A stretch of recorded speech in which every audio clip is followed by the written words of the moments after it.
Hi and hello, welcome to the channel. Dhronavikaash.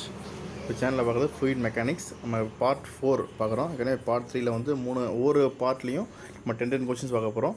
இப்போ பார்க்க போகிற எல்லா கொஷினுமே ஏற்கனவே இதில் ஏதோ ஒரு எக்ஸாமில் வந்து கேட்ட கொஷின் தான். SSC, RRB, TNPSC, TRB, ISRO அதெல்லாம் ஏதோ ஒரு கவர்மெண்ட் எக்ஸாம் ஏதோ ஒரு இருந்தாலுமே ஏற்கனவே ப்ரீவியஸாக கேட்ட கொஷின் தான். இந்த டாப்பிக்கில் அப்படின்னா fluid kinematics and fluid dynamics அப்படின்ற டாப்பிக்கில் வந்து ஏற்கனவே கேட்ட கொஷின். அந்த 10 கொஷின் பார்க்க போகிறோம்.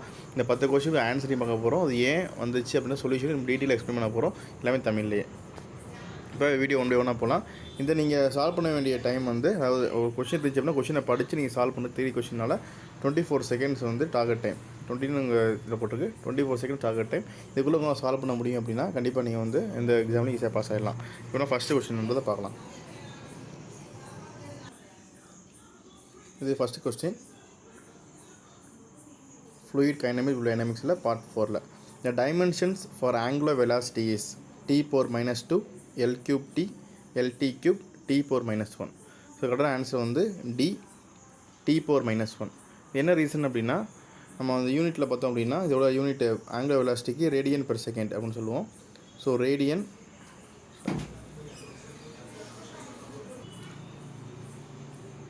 Radian per second. இங்கே ரேடியனுக்கு இங்கே யூனிட்டில் இப்போ செகண்ட்னு பார்த்தோம் அப்படின்னா செகண்ட்னா டைமு. அப்போ செகண்ட் வந்து டினாமினேட்டர் இருக்கிறனால மேலே வரும்போது t⁻⁻1 போடுவோம். ஆக்சுவலாக எம்எல்டி அப்படின்னு சொல்லுவாங்க. எம்எல்டி அப்படின்னு சொல்லுவாங்க. நம்ம வந்து இப்போ டைம் மட்டும் பார்க்குறோம், ரெண்டு பார்க்கல. டீட்டெயிலாக வந்து வேறு வீடியோ வரும்போது டீட்டெயில் எக்ஸ்பிளைன் பண்ணலாம். இப்போதைக்கு ஆன்சர் வந்து D. Second question how are the velocity coefficient CV, the discharge coefficient CD and the contraction coefficient CC of orifice related? Option A CV equal to CC into CD. Option B CC equal to CV into CD. Option C CD equal to CC into CV. Option D CV equal to CC into CD equal to 1. So இது கரெக்டான answer வந்து option C, CD equal to CC into CV. இது எப்படி ஞாபகம் வச்சுக்கலாம் அப்படின்னா நம்ம வந்து ஒரு ரிவர்ஸில் போகிற ஞாபகம் வச்சுக்குவோம். டியிலேருந்து ஸோ டி சி அப்புறம் அப்படி வச்சுருந்தா V. So CD equal to CC into CV ஞாபகம் வச்சுக்கோங்க, ஈஸியாக இருக்கும். ஸோ இப்போ நம்ம ஒவ்வொன்று என்னென்னு பார்க்கலாம். அடிஷனல் இன்ஃபர்மேஷனாக சிவி அப்படின்னா பார்த்தோம். சிவி அப்படின்னா வெலாசிட்டி கோஃபிஷியன்ட். அதுக்குரிய ஃபார்முலா வந்து v டிவைடட் பை √2gh. இந்த v அப்படின்னா வந்து வெலாசிட்டி அட் வீணா கான்ட்ராக்டா அப்படின்னு சொல்லுவாங்க. √2gh அப்படின்னா தியரிட்டிக்கல் வெலாசிட்டி ஆஃப் ஜெட். வீணா கான்ட்ராக்டா என்ன அப்படின்னும் போது ஆர்விஎஸை பற்றி இன்னும் டீட்டெயிலாக படிக்கும் போது வீணா கான்ட்ராக்டா என்ன, எப்படி அங்கே வருது, இதுக்கு அது யூஸ் ஆகுதுன்றதை பற்றி நம்ம பார்க்கலாம். அடுத்து சிசி என்ன பார்த்தோம். சிசி அப்படின்னா வந்து கான்ட்ராக்ஷன் கோஃபிஷியன்ட். ஸோ இதுக்குரிய ஃபார்முலா வந்து ஏசி பை ஏ. ஏசி அப்படின்னா area of the jet at vena contracta, ஏன்னா ஏரியா ஆஃப் ஆரிஃபைஸ்.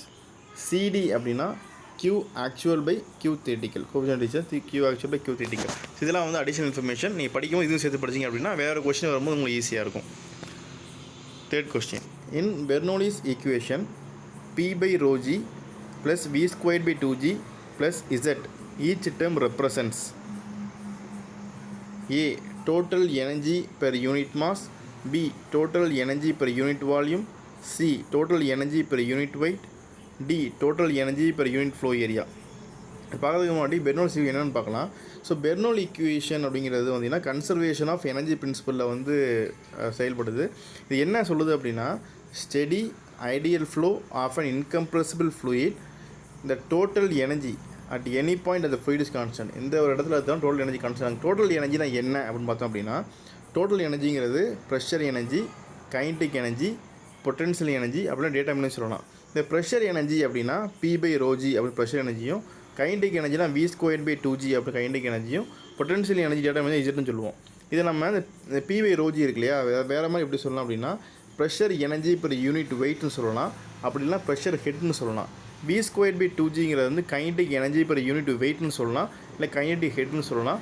அதே மாதிரி இசட் டேட்டம் எனர்ஜி பார்த்திங்கன்னா பொட்டன்ஷியல் எனர்ஜி பெர் யூனிட் ஹெட்னு சொல்லலாம், அப்படி இல்லை அப்படின்னா பொட்டன்ஷியல் ஹெட் யூனிட் வெயிட் அப்படின்னா பொட்டன்ஷியல் ஹெட்னு சொல்லலாம். ஸோ இந்த நம்ம பண்ண எக்ஸ்ப்ளனேஷன் என்ன தெரியுது அப்படின்னா கொடுத்துக்க 4 ஆப்ஷனில் so total energy per unit mass கிடையாது, பெர் யூனிட் வால்யூம் கிடையாது, யூனிட் ஃப்ளோ ஏரியா கிடையாது. ஸோ பெர் யூனிட் வெயிட் அப்படிங்கிறதான் கரெக்டான ஆன்சர். மற்ற நம்ம பார்த்துருக்கோம். ஸோ ஆப்ஷன் சி தான் இது கரெக்டான answer. Number 4. Steady flow occurs when conditions change steadily with time. Conditions do not change with time at any point. Conditions are same at adjacent points with time. Last option, velocity vector at any point remains constant. The steady flow அப்படின்னா டைமை பொறுத்து அந்த conditions எதுவுமே change ஆகாது. So option B தான் கரெக்டான answer. Conditions do not change with time at any point. அதான் கரெக்டான ஆன்சர் ஆப்ஷன் பி. அடிஷனல் இன்ஃபர்மேஷனாக நம்ம நிறையா பார்க்கலாம். நான் யூனிஃபார்ம் ஃப்ளோ அப்படின்றது பார்க்கலாம். நான் யூனிஃபார்ம் ஃப்ளோ அப்படின்னா இந்த ஃப்ளூயிட் ப்ராப்பர்ட்டிஸ் வந்து ஸ்பேஸை பொறுத்து மாறிட்டே இருக்கும். ஒரு ஸ்பேஸ் இருக்கும்போதும் ஃப்ளூயிட் ப்ராப்பர்ட்டிஸ் மாறிட்டே இருக்கும். அது நான் யூனிஃபார்ம் ஃப்ளோ. ஸ்டெடி ஃப்ளோ அப்படின்னா அந்த ஃப்ளூயிட் ப்ராப்பர்ட்டிஸ் வந்து டைமை பொறுத்து சேஞ்ச் ஆகாது. அது ஸ்டெடி ஃப்ளோ. இது அன்ஸ்டெடி ஃப்ளோ அப்படின்னா ஃப்ளூயிட் ப்ராப்பர்ட்டிஸ் வந்து டைமை பொறுத்து மாறிக்கிட்டே இருக்கும். ஒரு டைம் மாறிட்டே இருக்கும். அது அன்ஸ்டெடி ஃப்ளோ. ரொட்டேஷனல் ஃப்ளோ அப்படின்னா ஃப்ளூயிட் பார்ட்டிகல்ஸ் வந்து அது சென்டர் ஆஃப் மாஸை வச்சு அது தனித்தானே ரொட்டேட் ஆகிக்கிறோம். அது ரொட்டேஷனல் ஃப்ளோ சொல்லுவாங்க. இது இல்லாமல் ஸ்டெடி ஃப்ளோ பார்த்துருக்கோம், நான் யூனிஃபார்ம் ஃப்ளோ பார்த்துருக்கோம். இதே ஸ்டெடி யூனிஃபார்ம் ஃப்ளோ அப்படின்னா இதே யூனிஃபார்ம் ஃப்ளோ சொல்லுவாங்க. ஒரு லாங் பைப்பில் கான்ஸ்டன்ட் டயமீட்டர் ஒரே லென்த்தாக இருக்குது, ஒரே டயமீட்டர் கான்ஸ்டன்ட் ஒரு லாங் பைப்பாக இருக்குது. அந்த பைப்பில் ஃப்ளூயிட் பார்த்திங்கன்னா எந்த இடத்துல எடுத்தாலும் Q வந்து கான்ஸ்டன்டாக இருக்கும். அதாவது ஃப்ளோ ரேட்டு வந்து கான்ஸ்டன்ட்டாக இருக்கும். இப்போ ஒரு லாங் பைப்பாகவும் இருக்குது, டயமீட்டரும் சேஞ்ச் ஆகலை, ஃப்ளோ ரேட்டு கான்ஸ்டன்ட்டாக இருந்துச்சுன்னா நம்ம என்ன சொல்லுவோம் அப்படின்னா ஸ்டெடி யூனிஃபார்ம் ஃப்ளோ அப்படின்னு சொல்லுவோம். அதே மாதிரி அன்ஸ்டெடி யூனிஃபார்ம் ஃப்ளோ அப்படின்னா அதே மாதிரி ஒரு லாங் பைப்பு டயமீட்டர் கான்ஸ்டன்ட்டாக இருக்குது. ஆனால் என்ன உள்ளே இருக்க ஃப்ளோ ரேட் பார்த்திங்கன்னா இங்கே ஒரு ஃப்ளோ ரேட் இருக்கும், இங்கே ஒரு ஃப்ளோ ரேட் இருக்கும். அந்த மாதிரி இருந்துச்சு Q1 is not equal to flow rate ரெண்டு வேறு இடத்துல ஒவ்வொரு இடத்துல ஒரு மாதிரி இருக்குது அப்படின்னா அது பேர் என்ன சொல்லுவோம்னா நம்ம வந்து அன்ஸ்டெடி யூனிஃபார்ம் ஃப்ளோ சொல்கிறோம். ஏன்னா ஒவ்வொரு டைமுக்கு வந்து மாறிக்கிட்டே இருக்கும். இது டைம் பொறுத்து மாறாது, டைமுக்கு மாறிக்கிட்டே இருக்கும். So unsteady uniform flow. அது இல்லாமல் நான் யூனிஃபார்ம் ஃப்ளோ அப்படின்னு ஒன்று இருக்குது. நான் யூனிஃபார்ம் ஃப்ளோ அப்படின்னா டயமீட்டர் ரெண்டு வேரியாக இருக்கும். இங்கே பார்த்தீங்கன்னா டயமீட்டர் 1 சிறுசாகவும் டயமீட்டர் 2 பெருசாகவும் இருக்குது. அதேமாதிரி ஒரு லாங் பைப்புன்னு வச்சுக்கலாம். ஆனால் டேப்பராக போகுது இந்த பைப்பு. இதில் பார்த்தோம் அப்படின்னா Q வந்து கான்ஸ்டன்ட்டாக இருக்கும், ஃப்ளோ ரேட் எங்கே எடுத்தாலுமே கான்ஸ்டன்ட்டாக இருக்கும். இது வந்து நான் யூனிஃபார்ம் ஃப்ளோ. இதுலேயே வந்து அன்ஸ்டெடி நான் யூனிஃபார்ம் ஃப்ளோ அப்படின்னா டைமை பொறுத்து மாறும் இல்லையா. அதே மாதிரியே டயமீட்டர் வந்து ஃபஸ்ட்டில் சிறுசாகவும் செகண்டில் பெருசாகவும் அப்புறம் வந்து பார்த்திங்கன்னா அந்த ஒவ்வொரு பாயிண்ட்டுக்கும் ஒவ்வொரு டைமை பொறுத்து பார்த்திங்கன்னா இந்த ஃப்ளோ ரேட்டு மாறிக்கிட்டே இருக்குது. ஸோ அந்த மாதிரி இருந்துச்சு அப்படின்னா அன்ஸ்டெடி நான் யூனிஃபார்ம் ஃப்ளோ அப்படின்றத ஞாபகம் வச்சுங்க. நார்மலாக இங்கே ஸ்டெடி அப்படின்னாலே ஃப்ளோ ரேட்டு மாறாது, டைமை பொறுத்து அந்த உள்ள ப்ராப்பர்ட்டிஸும் மாறாது. இந்த மாதிரி இருந்துச்சுன்னா ஸ்டெடி ஃப்ளோ. டைமை பொறுத்து மாறிச்சு அப்படின்னா அன்ஸ்டெடி ஃப்ளோ அப்படின்னு ஞாபகம் வச்சுங்க. அடிஷனல் இன்ஃபர்மேஷனாக இந்த இன்ஃபர்மேஷனை பார்க்குறோம், கொஸ்டினோட சேர்த்து பார்க்குறோம். Number 5, continuity equation in fluid mechanics relates work and energy. Option A. Option B is based on the principle of thermodynamics. Option C is the condition of equilibrium in flow pattern. Option D is based on the principle of conservation of mass. So இந்த question பார்க்க முடியாது, explanation என்பதை பார்த்துடலாம். இதுக்கு கரெக்டான answer வந்து continuity equation வந்து option D, based on the principle of conservation of mass. Continuity equation பார்த்திங்கன்னா கன்சர்வேஷன் ஆஃப் மாஸை வச்சு தான் வந்து செயல்படுது. According to the law of conservation of mass, அதாவது ஒரு ஃப்ளூயிட் ஃப்ளோ வந்து இந்த இடத்துலேருந்து இந்த இடத்துக்கு போகுது. செக்ஷன் 1 and 2 போட்டிருக்கோம். இங்கே என்ட்ரி ஆகுது, எக்ஸிட் ஆகுது. அப்படி இருக்கும்போது செக்ஷன் 1 இருக்க ஃப்ளூயிட் ஃப்ளோவும் செக்ஷன் 2 ஃப்ளூயிட் ஃப்ளோவும் ஒரே மாதிரி இருக்கும். ஸோ மாஸ் வந்து அங்கே கன்சர்வேஷன் மாஸ் தான் சொல்கிறாங்க இல்லையா. அப்போ அதுக்கு என்ன ஃபார்ம்னா ρ1 a1 b1 = ρ2 a2 v2. இங்கே என்ன டென்சிட்டி இருக்கோ அது டென்சிட்டி தான் இங்கே இருக்கும். ஏரியா வந்து குறைஞ்சிருக்கும், வெலாசிட்டி பொதுவாக ஏரியாவும் வெலாசிட்டியும் பார்த்திங்கன்னா அது இருக்குது. ஏரியா வந்து கம்மியாச்சு அப்படின்னா வெலாசிட்டி மாறும் இல்லையா. அது வந்து உங்களுக்கு ப்ரொபோஷனாக இருக்கனால ஈஸியாக வந்து போயிடும். So ρ1 a1 v1 = ρ2 a2 v2. நமக்கு டென்சிட்டி ரெண்டுமே ஒரே ஃப்ளூயிடாக இருக்கும், டென்சிட்டி ரெண்டுமே கான்ஸ்டன்ட்டாக இருக்கும், கேன்சல் பண்ணிடலாம். இப்போ a1 v1 = a2 v2 அப்படி ஈக்குவேஷன் வரும். ஸோ இது கரெக்டான ஆப்ஷன் வந்து option D, based on the conservation of mass. Bernoulli's equation பார்த்திங்கன்னா conservation of energy principle. Continuity equation வந்து conservation of mass principle. If velocity potential pi exists in a fluid flow, then the flow is said to be A. turbulent, B. irrotational, C. rotational and D. laminar. இது பார்க்க முன்னாடி நம்ம velocity potential என்ன அப்படின்றத பார்த்து வந்துடுவோம். இப்போ velocity potential pi அப்படின்னா என்னென்னா it is the function of space and time in a flow such that இந்த flow அந்த space and time இதோட ஃபங்க்ஷன் தான் வந்து velocity potential pi. இந்த பையை வந்து negative derivation, the negative derivation of this function with respect to any direction gives velocity of fluid. Negative derivation கொடுத்தோம் அப்படின்னா எந்த டைரக்ஷனில் கொடுத்தாலுமே அதோட வெலாசிட்டியை கொடுத்துருவோம்னு சொல்கிறாங்க. இதான் வந்து வெலாசிட்டி பொட்டன்ஷியலோட இது. இப்போ ப்ராப்பர்ட்டிஸ் என்னென்ன இருக்கும், ஒரு ஃப்ளூயிடில் வந்து பை இருக்குது அப்படின்னா கண்டிப்பாக அதுக்குள்ளே ஃப்ளோ இருக்கும் அப்படின்னு சொல்கிறாங்க. இட் இஸ் அ ஃப்ளோவபிள் ஃப்ளூயிட் ஒன்று. அப்புறம் ஃப்ளோ மஸ்ட் பி ரொட்டேஷனாக இருக்குது. பை இருந்துச்சு அப்படின்னா ஃப்ளோ வந்து ரொட்டேஷனாக இருக்கும். அதே மாதிரி பை சாட்டிஸ்ஃபைஸ் லேப்லாஸ் ஈக்குவேஷன் அப்படின்னா லேப்லாஸ் ஈக்குவேஷன் சாட்டிஸ்ஃபை ஆச்சுன்னா இந்த ஃப்ளோயிட் எப்படி இருக்கும், ஸ்டெடி ஃப்ளோவாக இருக்கும், இன்கம்ப்ரெசிபிள் இர்ரோட்டேஷன் ஃப்ளோவாக இருக்கும். ஸோ ஸ்டெடி இன்கம்ப்ரெசிபிள் இர்ரோட்டேஷன் ஃப்ளோவாக இருந்தால் மட்டும்தான் பையன் எக்ஸிஸ்டாக இருக்கும். ஸோ நம்ம கொஷினில் பார்க்கலாம் திருப்பி. இது flow velocity potential exists in a fluid flow, then the flow is said to be turbulent இல்லை, ஏன்னா ஸ்டெடி ஃப்ளோ சொல்லிட்டாங்க. இர்ரோட்டேஷனலாக அப்படின்னா ரைட்டு, ரொட்டேஷனல் இல்லை, லேமினார் இல்லை. ஸோ ஆப்ஷன் வந்து இர்ரோட்டேஷனல் அப்படின்னு ஒன்று இருக்குது. 7. For the flow of an ideal incompressible non-viscous fluid, the Bernoulli's equations can be expressed as, இது ரொட்டேஷனில் கொடுத்துட்டாங்க. P அப்படின்னா இன்டென்சிட்டி ஆஃப் ப்ரெஷர், காமா அப்படின்னா unit weight of fluid. Unit weight of ஃப்ளூயிடுக்கு என்ன பார்த்துக்கணும், நம்ம ஏற்கனவே முன்னாடி ஃபஸ்ட்டு வீடியோவில் பார்த்துருக்கோம். யூனிட் வெயிட் சாப்பிட ஸ்பெசிஃபிக் வெயிட்டுக்கு வந்து பார்த்தோம் அப்படின்னா நம்ம ரோ இன்ட்டு ஜி அப்படின்னு பார்த்துருப்போம். ரோ இன்ட்டு ஜின்னு பார்த்துருப்போம். வினா வெலாசிட்டி ஆஃப் ஃப்ளோ, இசட் அப்படின்னு டேட்டம் கேட், ஜி அப்படின்னா ஆக்சிலேஷன் டியூ டு கிராவிட்டி. இப்போ ஆப்ஷன் பார்க்கலாம். ஏற்கனவே பெர்னோலிஸ் ஈக்குவேஷன் முன்னாடி பார்த்துட்டு இப்போ ஒரு 4th கொஸ்டினை பார்த்தோம். நம்ம 3rd கொஸ்டினில் A equal to Z minus P by gamma plus V squared by 2G is equal to constant. B option la Z plus P by gamma plus V squared by 2G is equal to constant. C la வந்து Z plus P by gamma plus V squared by 2G equal to constant. D la வந்து Z minus P by V plus V squared by 2G equal to constant. நம்ம ஏற்கனவே Bernoulli's இங்கே பார்த்துருக்கோம். இது formula என்ன பார்த்தோம், நம்ம P by rho G neat எழுதலாம். P divided by rho G plus V squared by 2G plus Z equal to constant அப்படின்னு பார்த்துருக்கோம். இந்த P by rho G இனிமே ரோவே இல்லை, எல்லாமே காமா காமான்னு இருக்குது. இந்த rho G தான் என்ன சொல்கிறாங்க அப்படின்னா ஸ்பெசிஃபிக் வெயிட் பண்ணி கொடுத்துட்டாங்க, யூனிட் வெயிட் கொடுத்துட்டாங்க.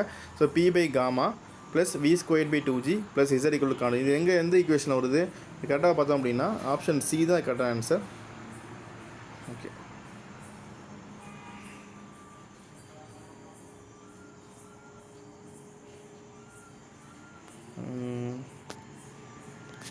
ஆப்ஷன் சி தான் கரெக்டான ஆன்சர். ஆப்ஷன் ஏல பார்த்தோம் அப்படின்னா இங்கே மைனஸ் வருது, மைனஸ் வரதுனால எஃப்ல ப்ளஸில் நம்ம தப்புது.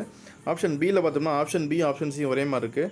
இதில் வந்து ஏதோ ஒரு சின்ன மிஸ்டேக் நினைக்கிறேன். இந்த இதில் மைனஸ் வரும் நினைக்கிறேன், இல்லை இந்த இடத்துல வந்து மைனஸ் வரும், இங்கே ப்ளஸ் போட்டிருக்கோம். அதனால் இந்த பியும் தப்பு இல்லை.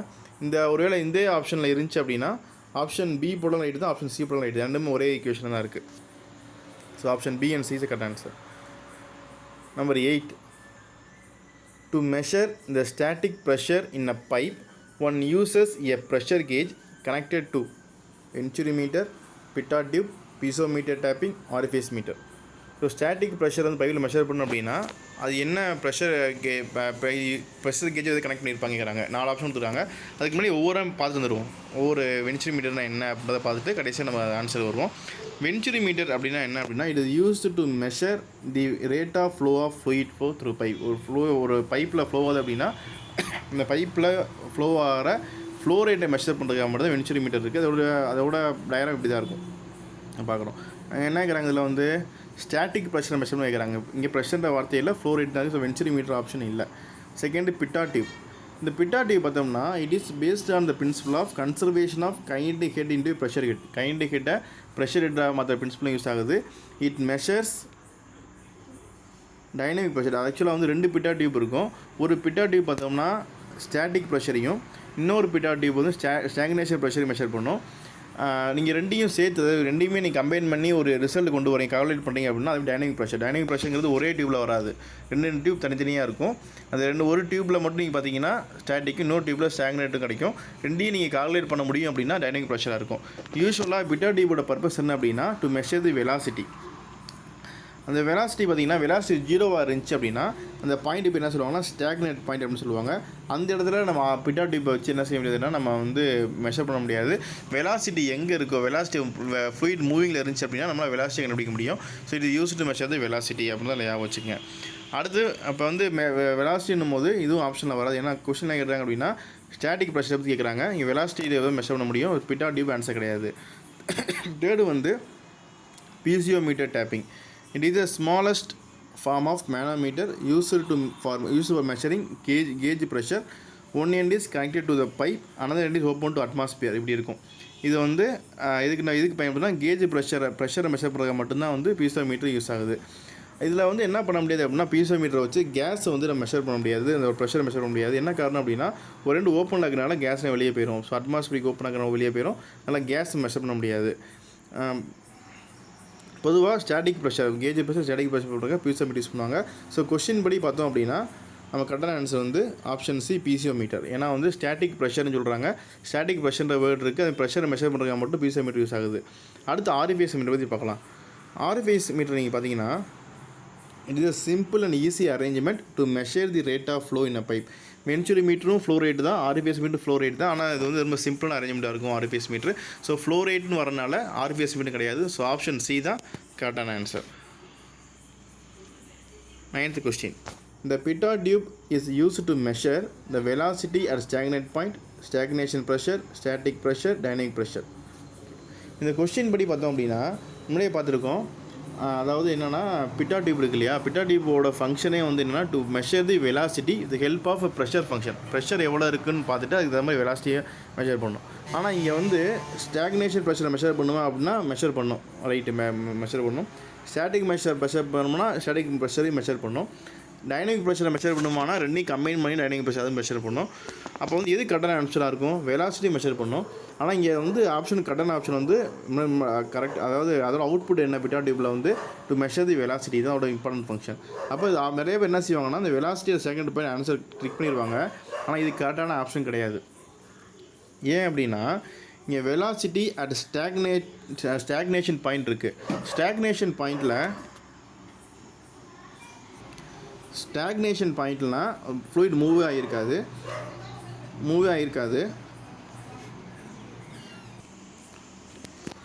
ஸோ இந்த வெலாசிட்டி ஸ்டாக்னேட் பாயிண்ட் அப்படின்னு சொல்லும்போது இந்த ஸ்டாக்னேட் பாயிண்டில் வெலாசிட்டி 0வாக இருக்கும். அதில் மெஷர் பண்ண அவசியமே இல்லை, அதனால் இந்த ஆப்ஷன் வராது. இது வந்து இஸ்ரோவோட கேட்ட கொஸ்டின். இது வந்து இஸ்ரோவில் கேட்ட ஒரு ப்ரீவியஸ் கொஸ்டின். இது ஒரு தப்பு இருக்குது. என்னென்னா ஸ்டாக்னேட் பாயிண்ட் கொடுத்தனால ஏ என்ற ஆப்ஷன் யூஸ் பண்ண முடியாது. ஸோ வந்து நம்ம என்ன ஆப்ஷன் யூஸ் பண்ணலாம் அப்படின்னா ஆப்ஷன் பி அப்படின்னு சூஸ் பண்ணலாம். என்ன காரணன்றது இப்போ பார்க்கலாம்.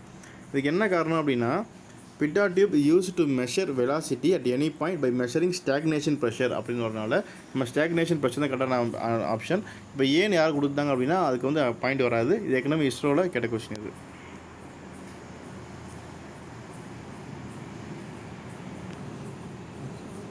when water drawn from the central hole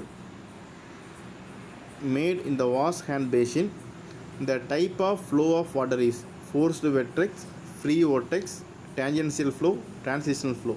இது கரெக்டான ஆப்ஷன் வந்து ஒரு வாஷ் பேஷனில் கை கழுவுறோம், உள்ளே தண்ணி போகுது இல்லையா அந்த ஹோலில், அது என்னவா இருக்குன்னு கேட்குறாங்க.